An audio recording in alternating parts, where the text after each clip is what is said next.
বন্ধুরা, আজ আমরা চলেছি বাইজিতের পথে, যে জায়গা শত বছর আগে আধ্যাত্মিকতা ও আল্লাহর প্রতি ভালোবাসায় এক অপূর্ব সমন্বয় ঘটেছিল। পাহাড় ও শহরের ছোঁয়া মিশে আছে এই যাত্রায়।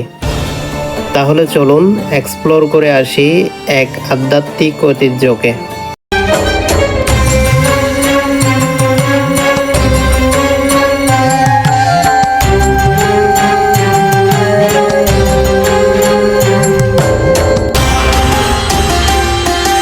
এই যে পুকুরটাকে দেখছেন, এটা শুধু একটা পুকুর না, এ যেন এক জীবন্ত ইতিহাস। শত বছর আগে এখানে বসবাস করতেন হযরত বায়েজিদ বুস্তামি রাদিয়াল্লাহু তাআলা আনহু এর স্মৃতি বিজড়িত এক অলৌকিক পরিবেশ। বিশ্বাস করা হয় এই পুকুরে যে প্রাণীগুলো রয়েছে তারা কচ্ছপ নয়, মানুষের ভাষ্যমতে এরা নাকি আসলে রূপান্তরিত আত্মা, যারা পাপ থেকে মুক্তি পেয়ে আশ্রয় পেয়েছিল এই পবিত্র স্থানে। তাদের কেউ ক্ষতি করে না, তাদের খাওয়ানো মানেই যেন এক নেক আমল, খিদমত আর ভালোবাসার বন্ধন সৃষ্টিকারী এক পবিত্র কাজ। প্রতিদিন শত শত দর্শনার্থীর হাত দিয়ে আল্লাহর পক্ষ থেকে প্রত্যেকের কাছে নিজেদের রিজিক পৌঁছে যায়। আজ আমরা নিজেদের হাতে খাবার নিয়ে এলাম এই রহস্যময় অতিথিদের জন্য। এদের খাবার নিয়ে চিন্তা করতে হয় না। বিজ্ঞানের চোখে এরা ব্ল্যাক সুপ কচ্ছপ, কিন্তু ভক্তদের চোখে এরা আধ্যাত্মিক শক্তির প্রতীক। যুগের পর যুগ পেরিয়ে গেলেও এই মাজার, এই কচ্ছপ আজও চট্টগ্রামের মানুষের ভালোবাসার কেন্দ্রবিন্দু হইয়া। যেহেতু আজ শুক্রবার ছিল, খাবার খাওয়ানো শেষ করে আমরা মাজার সংলগ্ন একটি জামি মসজিদে জুমার নামাজ আদায় করতে চলে গেলাম। এই মসজিদে খতিবের দায়িত্বে আছেন আমাদের কুলগাঁও এলাকারই কৃতি সন্তান আল্লামা সাদিকুর রহমান হাশেমি। এই মসজিদেরও একটি প্রাচীন ঐতিহাসিক মসজিদ।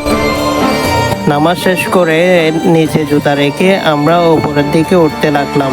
পাহাড় কেটে সিঁড়ি বানানো হয়েছে, তাই উঠতে অনেক সময় লেগেছিল।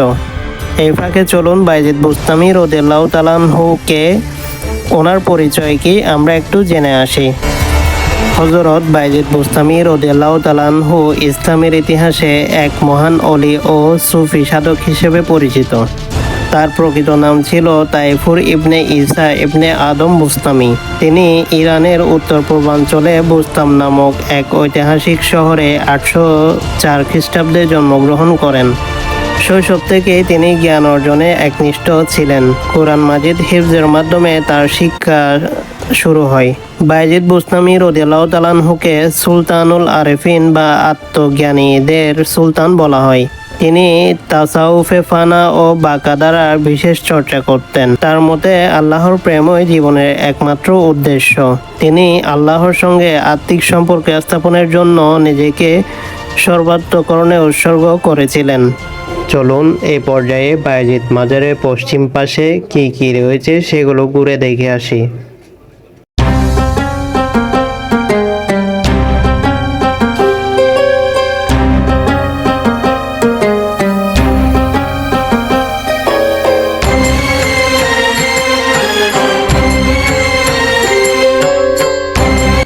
এই ছিল বায়েজিদ মাজার নিয়ে আমাদের প্রতিবেদন।